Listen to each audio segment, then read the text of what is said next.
The scene is set on the outskirts of St. Barnabas's Asylum. Within the distance, a convoy of cars pulls up against a turn-off from the highway towards the asylum complex. John Stanhope, Prince of the City, sits in one of these cars, nervously gripping his cane. The cars spread themselves out into a roadblock formation.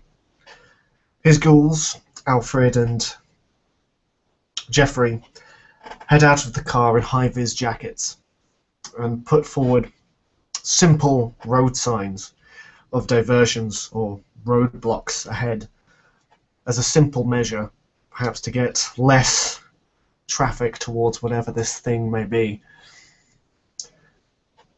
John perches himself on top of one of the cars and pulls out a set of high-strength binoculars. They have been waiting there for a few hours now. Every minute that goes past, John's nerves increases. A cold blood sweat appears on his forehead. So many plans, so much plotting and talking, but none of it seems to have done anything. Everything we've thrown at this being has bounced off and been neglected, making him feel exceedingly small. Once again, no matter how high you may rise, how much power you may feel you have, you are powerless against the ebb of the jihad and the eternal night and the great game that the elders play. John wishes he could just confront the creature. Maybe some suicidal impulse, maybe it is the beast itself. But being a non-combat kindred, John has always been able to lie or cheat or manipulate, or able to turn the tables in his favour through a quick word or sharp thinking.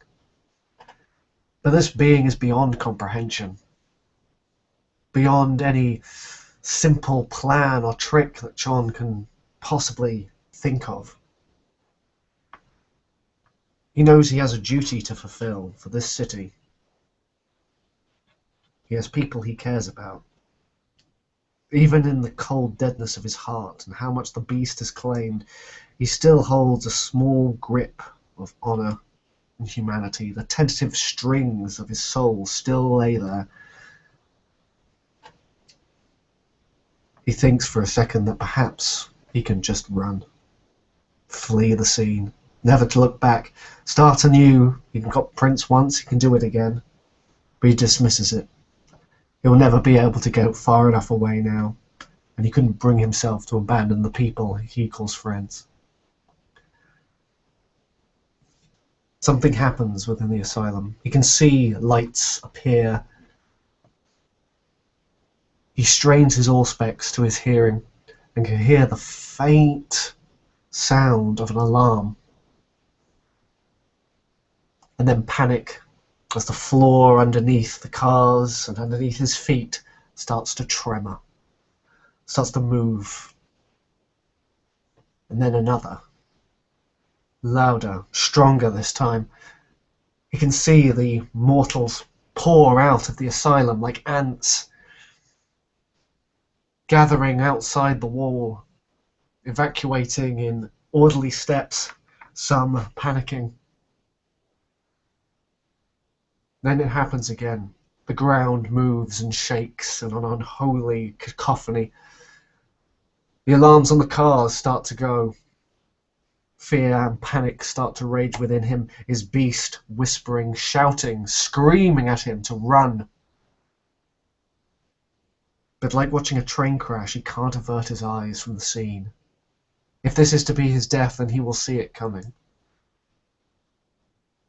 Soon, all of the staff are outside the asylum, some looking in abject horror, others packing themselves into cars, screaming down, not following the road, simply just escaping through the dirt tracks, trying to get away from the scene. Suddenly, the central building, the great circular building in which John has only seen through the cameras of his raid crew, falls in on itself. And then another building.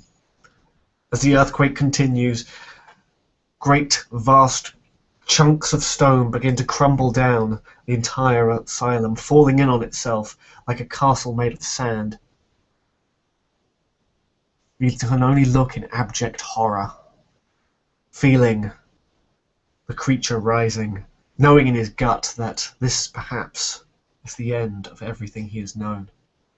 He scans the horizon, looking for any signs of movement, trying to get a peek at this creature as it rises up to quench its unquenchable thirst, so he can see his enemy coming. As he scans with his binoculars, he sees a singular form that he recognizes. Out of Haikal.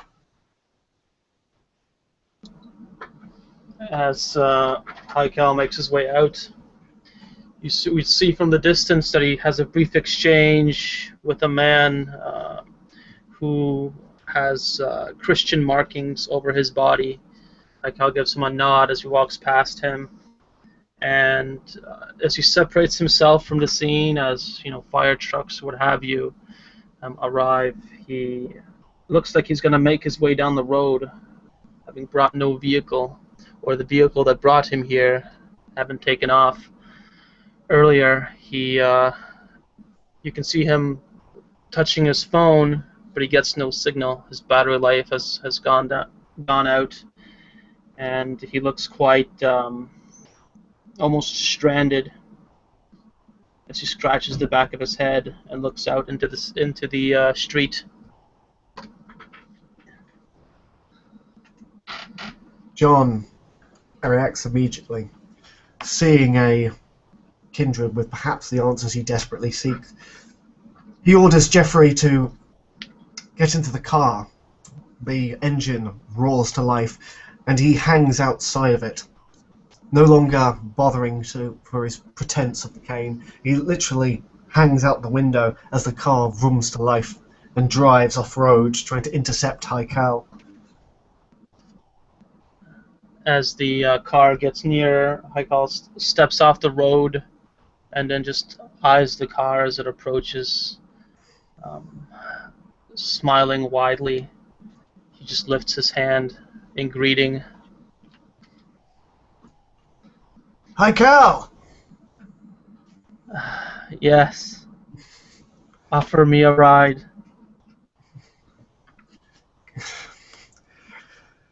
Too panicked to and a little shocked at the blasé reaction, John simply throws open wide the back seat and hurries Haikal into it, following him behind. Haikal can see that John has within his other hand a large, well-crafted rifle, loaded. It is scoped, but he simply uncocks it and sits in the car. You can see that he is actually afraid. He's sweating blood. He is wide-eyed. He is simply just staring at you, hoping and praying for some good news. I'm imagining this is like a limousine, or am I sitting right beside you or across from you? It wouldn't be like a limousine. That's not going to be very practical for getaway. It's just a simple sort of, 4x4. I'll adjust my body so that I'm facing you more. I'll say, that gun, it wouldn't have done anything. It's beyond fighting. Can't approach it with conventional means. She's quite damaged, when she awoke. Ashen, almost. She's been through a lot. I'll smile, but I think everything's okay now. When I told you that she was feeding off our kind, that wasn't so. She's she fed off the killer. Truly, Dr. Mogans was the one feeding off the others, the butler. And I was there when she awoke. She took Mogans, took his blood, everything. And when she awoke, she showed me the chaos of history. And I'll hold my smile as I'm saying this, though my voice doesn't match my smile. I've seen armies fight, buildings topple, and you know what's behind it? What? It's you. You're behind it. Your clans. She said that my clan remained in a struggle that dates back to the first city. That your kind sowed great chaos. And she wanted to return that fight. Return back into that struggle, you know. Now that she's awakened, take up old arms against you. Against the Camarilla. I'll slump a little and put my elbow on my knee as I'm like rubbing my forehead. I tried to convince her. It seemed like we were locked in conversation for I don't know how long.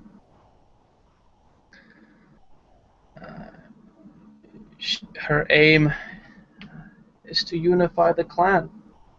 That there's a great purpose. Awaken the closed eyes. And I'll study your face for a moment.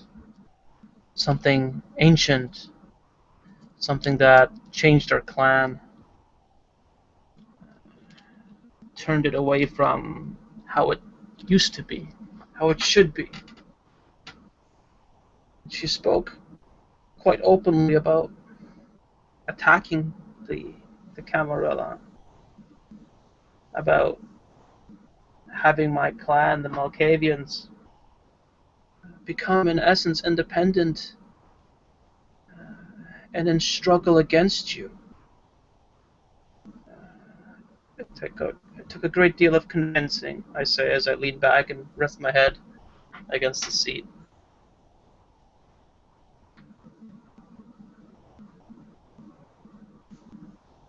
John leans forward. He runs his hands against his hair in an almost too human reaction. There is a definite note of hysteria and almost panic in his voice. And saying, her motives mean so little, Haikal. Is she awake? Is she coming for us? Did you deal with her? What should we prepare for? Are you enemy or friend? I shake my head. I'm good. I'm a friend. I've always been a friend. I remain a friend. I remain with the Camarilla. You have nothing to worry about. I was the person for the job, though she's quite aware of all the plans that happened, all the moves to have her destroyed. She's quite aware, and she took those as a sign of the continued struggle that she faced when she was so much younger. But you need not worry. I believe that when I spoke the truth of violence begetting violence, of her wiping out the Ventrue in the city, the Toreador, the Nosferatu, and when the blood seeps to the earth, it's the ancients that eat it, and they grow closer to awakening. So a struggle with the Camarilla on the scope that she wants would only cause her more suffering. And quite frankly, Mr. Stanhope, it could usher in the destruction of everything.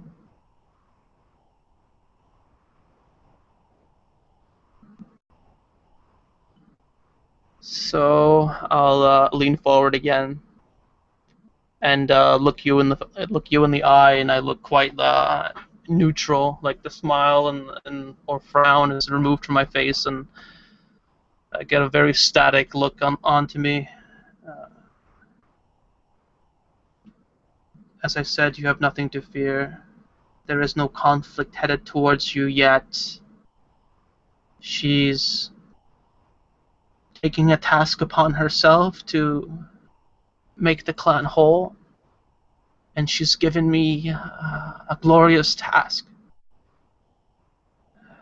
And I cannot lie to you, Mr. Stanshope.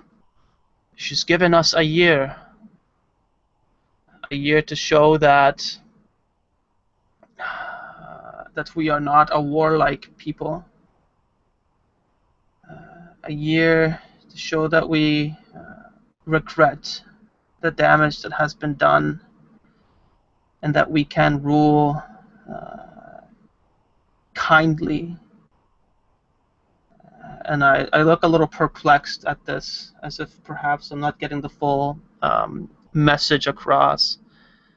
And you'll have like a nice 5 seconds of just a thinking face before I continue. If she returns and the city is in chaos, the type of chaos that the first city or the second experienced, that she will know that we're not worth it, and she will awaken the ancients, her brothers and sisters. And, well, you can only imagine where that will go. Haikal, she has held us to ransom for a year. How can we show that we are a non-warlike people when we are at war? The Sabbat? The mortals? War is all around us. These are trying times. We don't look for the fight. It always comes to us. The city has always been chaos incarnate. It has always been mad. How are we supposed to stem the tide against this great threat against our head? She spoke highly of logic, and to be not driven by emotion. And if these battles that we face, if they're not for personal gain, and if they're fights that have to be fought, then that is another story. But if these are reaching arms for things that should not be reached for, and if they're sand castles worn away by nature, then that is fine. But if they're sand castles stomped by others, because you want some sand, and he has that sand, then that's not fine.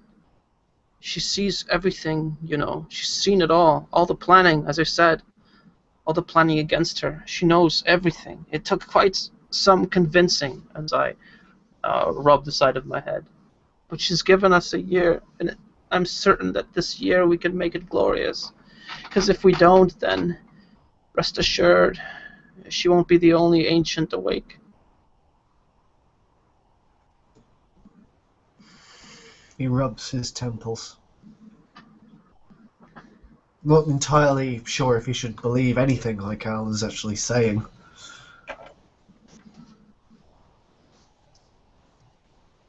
A year.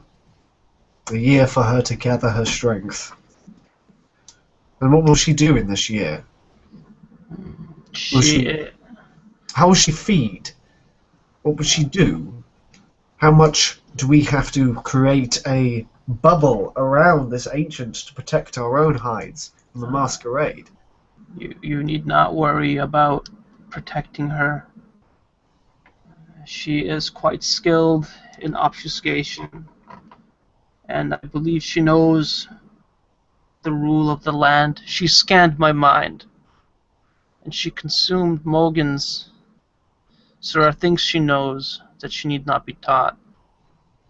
And I don't believe she'll be in the city long. She might venture here from time to time to keep an eye, but she has another task. Perhaps it's of a spiritual nature or a physical one. It pertains to my clan. She said she will not...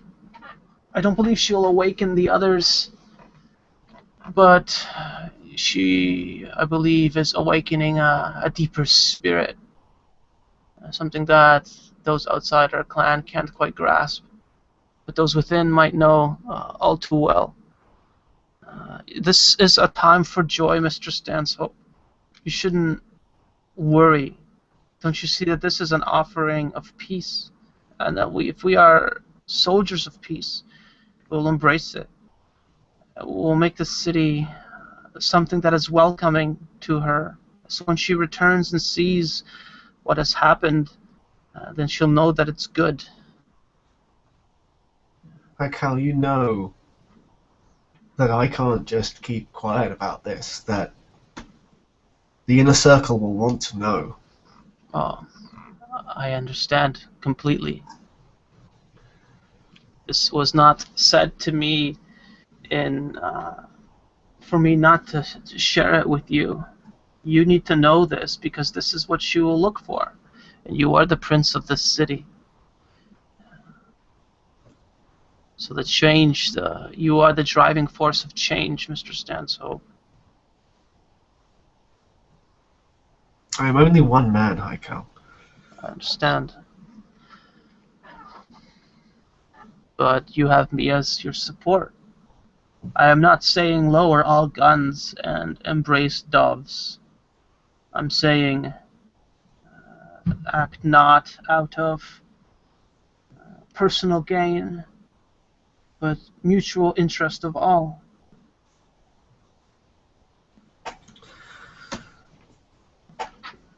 When have you ever known the inner circle to take a ransom well? I'll smile slightly.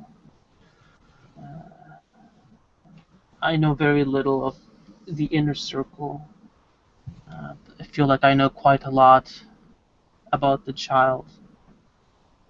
And if the inner circle believes that this is a ransom, then perhaps they will act foolishly.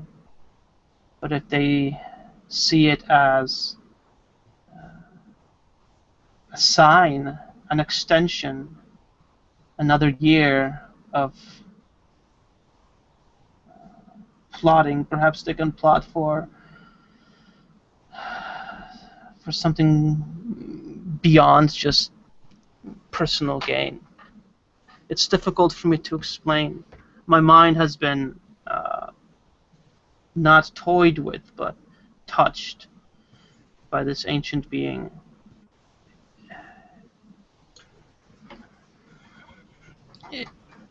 It's a creature of pure logic, you know.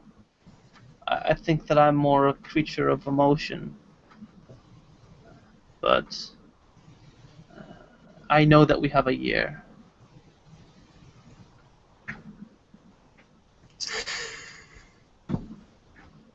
He sighs quite visibly. His mind working, but coming to no conclusions, like it's in a constant cul-de-sac, which is very odd for him. He has absolutely no words, no plans, no expressions. He doesn't even know where to start.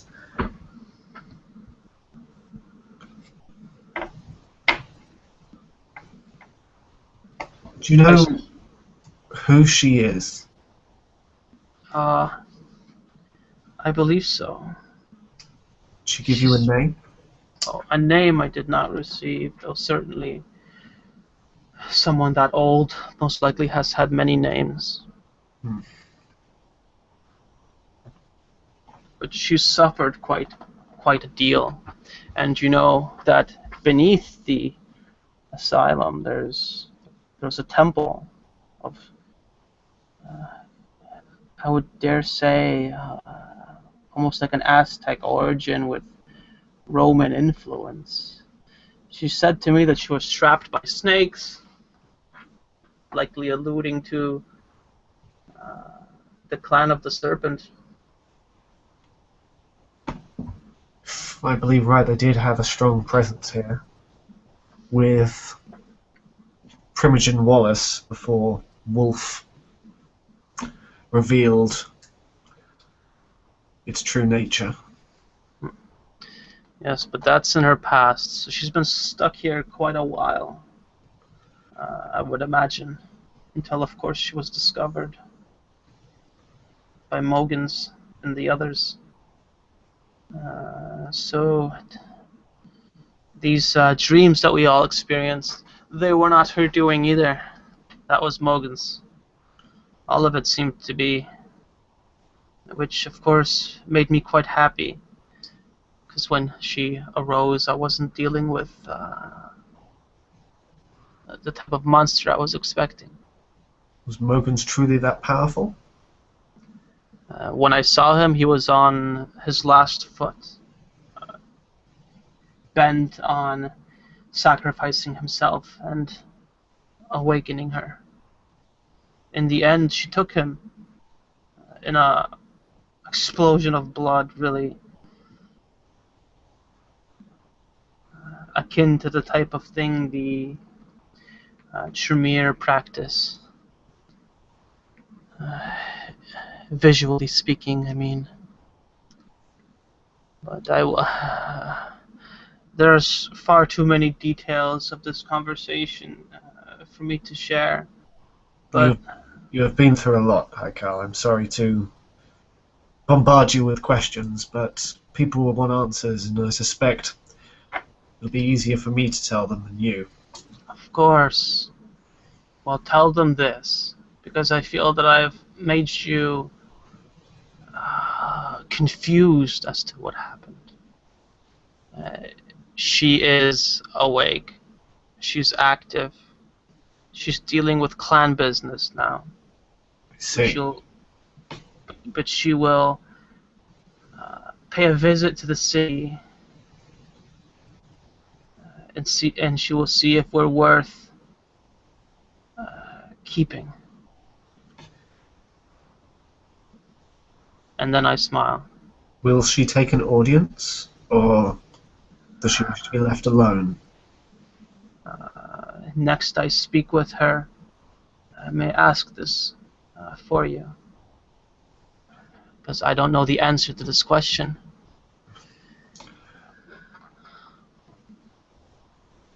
Not that I doubt you, Haikal, but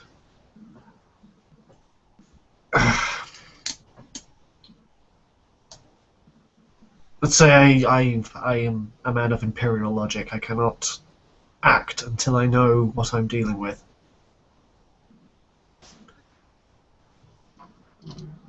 It's never a good idea to act against her. Because how can we? Truly. All we can do is convince her. Take her as a philosopher. I was able to convince her to spare you and the rest of the city. She could have done to this whole place like what she did with the asylum. She had that power. She knows of you. She's changed into Karl Voltaire and a few others. She sheds your likeness like a second coat. So she knows all about you, everyone. Though I'm sure sharing that with the city might frighten them. The last thing they need to do is be frightened. You know of the recent historical frights that have occurred here in North America. When something happens and people fear, what do? They pick up guns, become defensive. So we can't scare anyone. We just have to better ourselves and prove to her that we're worth keeping, and that's it. It's not a difficult task, Mr. Stanshope, to prove to someone that you should exist by just showing that you have some goodness inside you. Haikal, we all struggle with that reason every day, whether we are forces for good or forces for evil. If we doubt it ourselves, how the hell are we supposed to convince a being that's older than our calendar? I smile at you. Well, if I'm still around in a year, I'll convince her. People will come for you, Haikal. They will think that you are compromised. I am not compromised. People want someone to blame. They want to lash out. I nod slowly. Yes, I've seen such things happen. If they want to nail me to a cross, they can nail me to a cross. But, as I said, if I'm not here within a year, you'll need another speaker. And if you think you can speak for yourself and the goodness of the city, then, Prince Stanshope, I hope you're the one, if I'm not around for it. Honesty has not been my strong suit, Hightower. Well, I'm not one to lie. Perhaps that's why I'm still in front of you. I'm sure she could see through lies like, well, like the ancient being she is.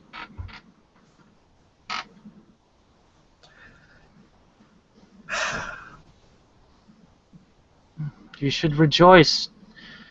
Don't grasp at your head. Another year. This could have all been over now. Another year. As you say, it's better than nothing. But when we return to the city, Haikal, that is when it's going to be interesting.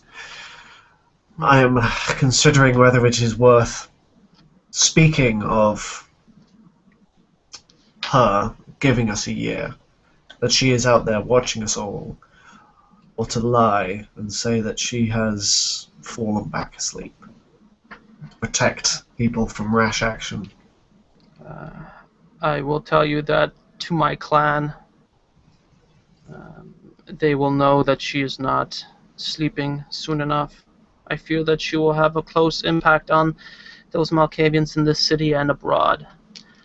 But I also think that it might inspire the kindred of this city into fake kindness, a kindness that is only outward but not inward. And I don't know if this is what she's looking for. Perhaps it is. Perhaps action is more better than reason. But if you tell her she's asleep, then they'll act like they always do.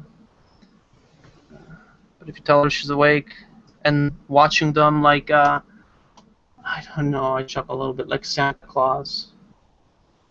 And I'll raise a brow. Then they might just be putting on a show.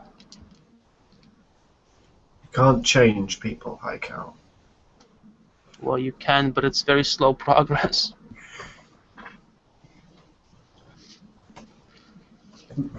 This doesn't have to be spoken about now. Agreed. Meditate on what you wish to say to the city. It will be probably considered something of a, well, herald. Perhaps. But a herald of good, I'm sure. Last thing I want is for the things that I say to inspire fear. I don't think that's what she wants either. So have I put you at ease, or are you still as I don't want to use the word frightened, my friends, but are you still as trepidatious? I think it would be perfectly understandable for even myself to say that I am terrified. But a year is a year, and as you say, there's very little we can actually do. I have to report this to those who are elder than me. It is their choice. We will simply do as you decree. Excellent. I think even the most black-hearted amongst our kind still have vestiges of good within them. He says, thinking back to his own sort of tenuous links of humanity, as to the beast as he is, he still holds people dear, still wishes well of some. Yes, and if they don't have their humanity, they still have a sense of survival.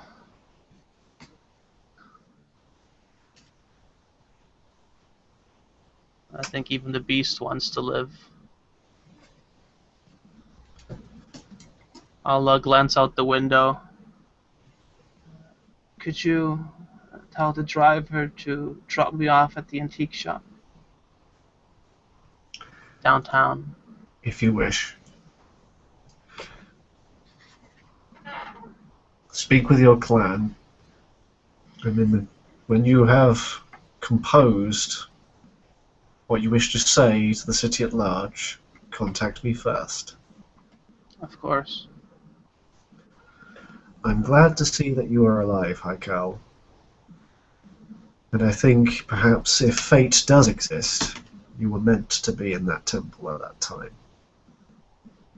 I think so. I entirely agree with you. I would almost say that it was preordained, my coming here to the city when these dreams began, and then being here at the end of it. It's all wrapped up. And I think it's all good. It ended without bloodshed. So far. We still have the epilogue, Haikal. Hmm.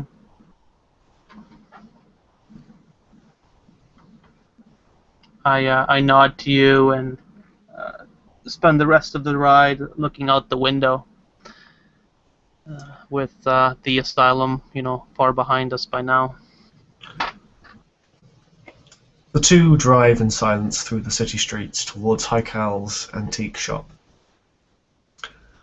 John clasped hands, still wringing, still caked in blood sweat.